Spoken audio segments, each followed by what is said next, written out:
Oke, Assalamualaikum warahmatullahi wabarakatuh. Kami dari kelompok 10 tugas besar pengantar kecerdasan buatan akan mempresentasikan hasil tugas besar kami. Teman-teman, perkenalkan diri terlebih dahulu. Saya Ardi Maulana. Saya Farel Akanaveda.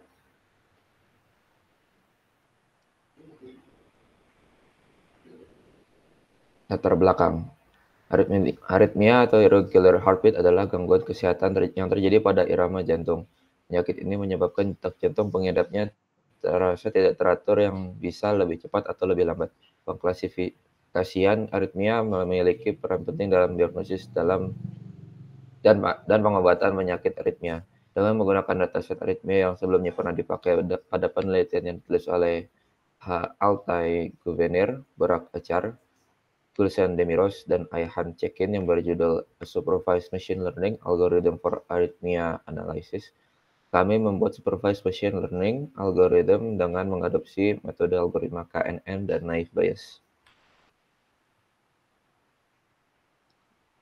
Dataset Dataset yang digunakan adalah Cardiac Arrhythmia yang memiliki 279 atribut, 452 data, dan beberapa data yang hilang, dan juga 16 tipe kelas. Metode yang digunakan untuk melakukan eksplorasi data adalah KNN dan naive Bayes, karena dengan metode KNN memiliki algoritma yang cukup sederhana dan bisa digunakan untuk pengklasifikasian. Sedangkan untuk metode naive Bayes, metode tersebut dapat menangani dataset yang memiliki data besar dan juga menghasilkan prediksi yang dapat dimengerti. Berikut adalah dataset yang dipakai untuk eksplorasi antara lain age, sex, height, weight, dan seterusnya.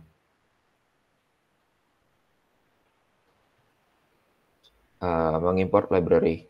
Pertama ada library Pandas yang disingkat sebagai PD, ada library Math, library NumPy, library matplotlib.pyplot, dan kemudian ada library Seaborn. Menentukan dataset yang akan dipakai. Di sini kami mengupload dataset yang telah kami unduh, bisa juga untuk menggunakan link yang dipakai pada LMS. Kemudian menentukan data kolom, kemudian menampilkan hasil dataset yang sudah diimport. Metode pertama yang kami gunakan adalah K-nearest neighbor. Algoritma KNN merupakan algoritma machine learning yang sederhana dan mudah diterapkan yang dapat digunakan untuk menyelesaikan masalah klasifikasi dan regresi. Algoritma ini termasuk dalam jenis supervised learning. Algoritma ini digunakan untuk melakukan klasifikasi terhadap objek berdasarkan data pembelajaran yang berjarak paling dekat dengan objek tersebut. Metode ini memiliki kelebihan dan kekurangan, walaupun metode ini adalah salah satu metode yang tidak terlalu rumit. Salah satu kelebihan metode ini adalah tingkat algoritma yang sederhana untuk mengolah data berukuran besar yang efektif. Sedangkan untuk salah satu kekurangannya adalah sensitif terhadap data yang tidak relevan. Algoritma KNN memiliki alur kerja yang relatif sederhana jika dibandingkan dengan metode lain. Hal pertama yang harus dilakukan adalah menentukan nilai K. Dan pada penelitian ini kami menggunakan K995. Metode KNN menggunakan seluruh data yang ada, di mana sistem akan menyeleksi banyak data yang akan masuk ke data training dan data testing. Sistem akan mencari jarak minimum dan maksimum dari perhitungan jarak data training yang sudah ditentukan sebelumnya. Untuk jarak minimum dicari melalui perhitungan jarak antara data testing ke training. Ketika data jarak training dan jarak testing sudah ditemukan, maka selanjutnya adalah menentukan kelas sesuai dengan jarak minimum pada range yang sudah ditentukan. Hasil akhir dari metode ini akan menghasilkan data klasifikasi. Rumus untuk menghitung jarak pada KNN adalah menggunakan rumus Euclidean. Rumusnya adalah sebagai berikut. Tahapan pengerjaan algoritma KNN adalah sebagai berikut. Pertama adalah menentukan K, kedua menghitung jarak dengan rumus Euclidean, ketiga menghitung akurasi berdasarkan kelas, keempat k-fold cross validation, yang kelima menghitung performa data. Parameter K adalah jumlah tetangga terdekat yang kita tentukan di awal untuk proses klasifikasi. Parameter K harus ditetapkan tidak dengan sembarang angka karena bisa mempengaruhi kecepatan kinerja algoritma. Dan pada penelitian ini kita menggunakan K sama dengan 5. Kemudian menghitung jarak menggunakan rumus Euclidean. Kita bisa menentukan jarak dengan menggunakan rumus tersebut, kita bisa menentukan jarak tetangga. Pada penelitian ini, data yang dipakai ke dalam rumus Euclidean adalah data baris pertama dan kedua.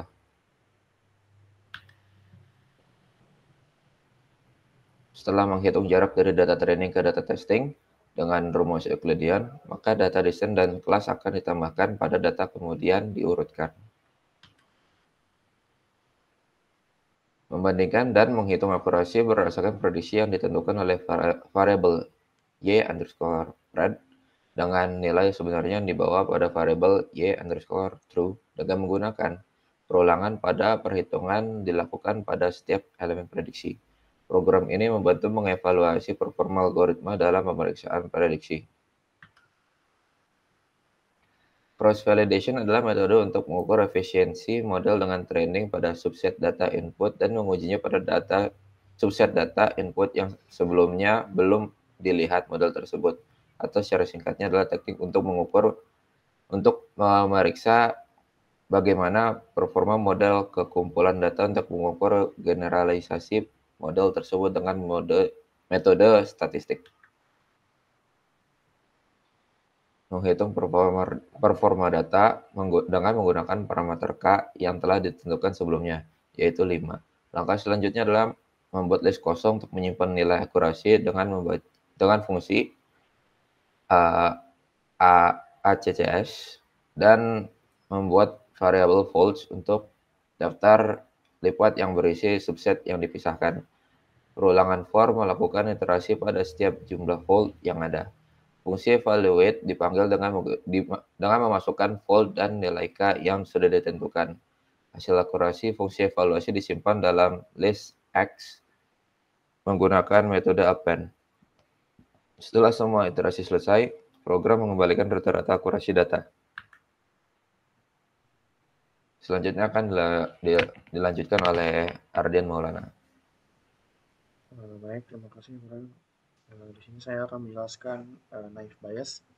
Naive Bayes merupakan metode pengklasifikasian berdasarkan probabilitas sederhana yang dirancang agar dapat dipergunakan dengan asumsi antar variabel penjelasan saling bebas atau independen. Pada algoritma ini, pembelajaran lebih ditekankan pada pengestimasian probabilitas. Salah satu keunggulan Naive Bayes adalah kemampuannya dalam mengatasi data yang kompleks secara efisien. Algoritma ini dapat menangani data yang kompleks karena melakukan perhitungan probabilitas setiap atribut secara independen.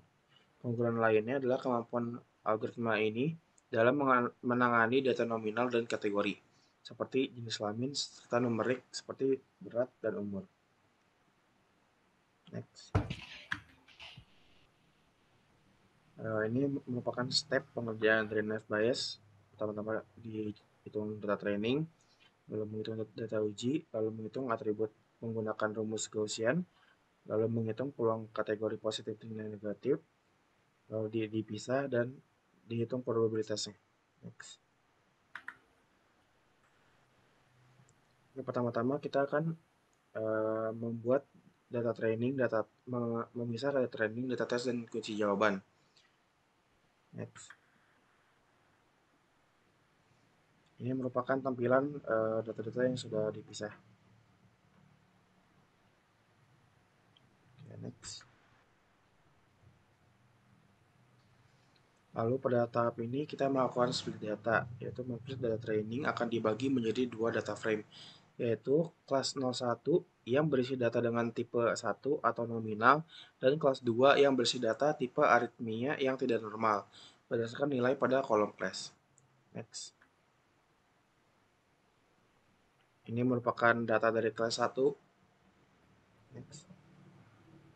Dan ini merupakan tampilan dari kelas list 2. Next. Pada bagian ini kita menentukan average dengan menggunakan find mean.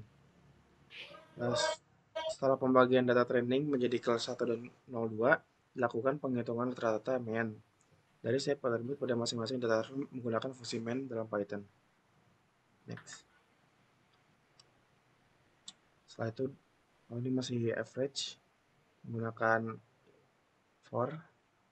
Setelah dilakukan rata-rata pada masing-masing data frame kelas 1 dan kelas 2, dihasilkan rata dari setiap atribut pada kedua kelas tersebut. Next. Ini untuk menghitung standar deviasi. Selanjutnya, dilakukan perhitungan standar deviasi dari masing-masing atribut pada tiap kelas yang telah dibuat sebelumnya menggunakan fungsi std dalam Python. Next. Ini merupakan untuk mengeluarkan si standar deviasi ya. Next. Lalu kita menghitung probabilitas dengan rumus yang di bawah, di-convert ke Python, lalu buat fungsi calc probability, lalu dipanggil di fungsi probabilitas. Next. Probabilitas untuk nilai-nilai atribut kategori seperti seks dipisah jadi 0 untuk laki-laki dan 1 untuk perempuan.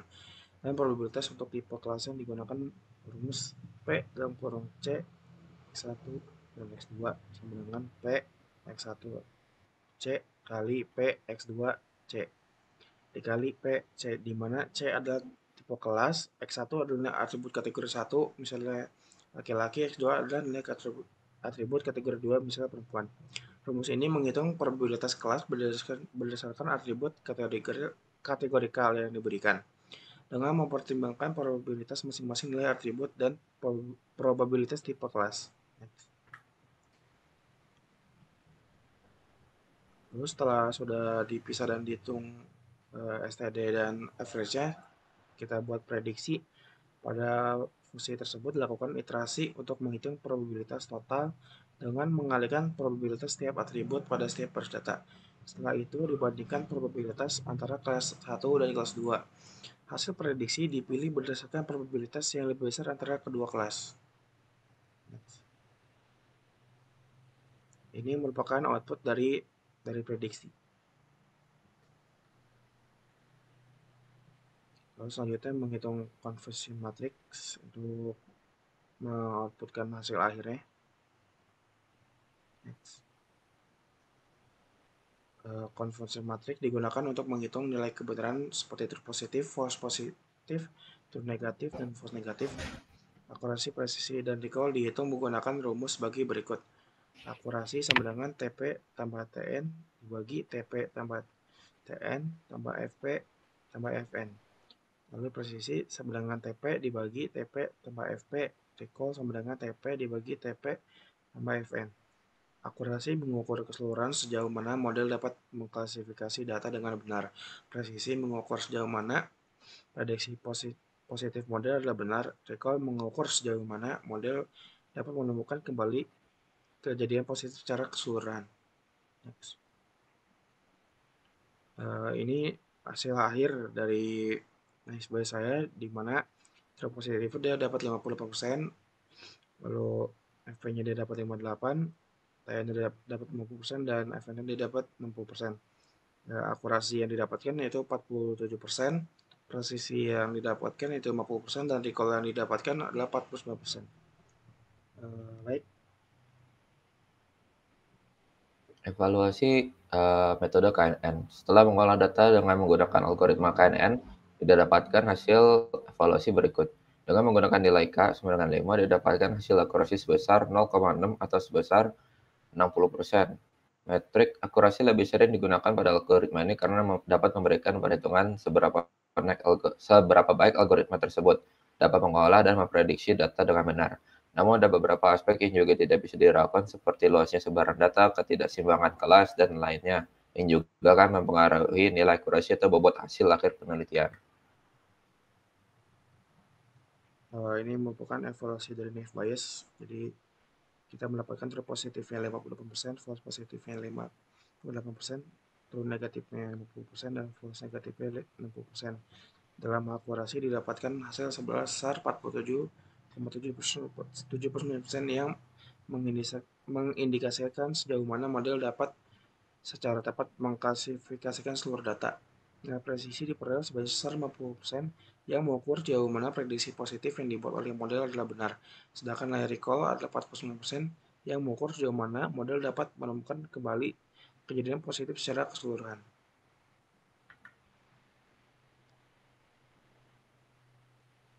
Kesimpulan dan saran.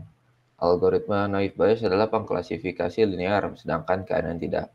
Algoritma naive Bayes cenderung lebih cepat bila diterapkan pada data besar. Sebagai perbandingan, KNN biasanya lebih lambat untuk data yang dalam jumlah besar karena perhitungan diperlukan untuk setiap langkah baru dalam proses. Jika kecepatan pemrosesan pada data besar penting, maka naive Bayes memberikan keunggulan lebih dari algoritma KNN. Namun, semua kembali kepada kebutuhan karena kondisi eksperimen juga akan mempengaruhi penggunaan algoritma yang akan dipilih.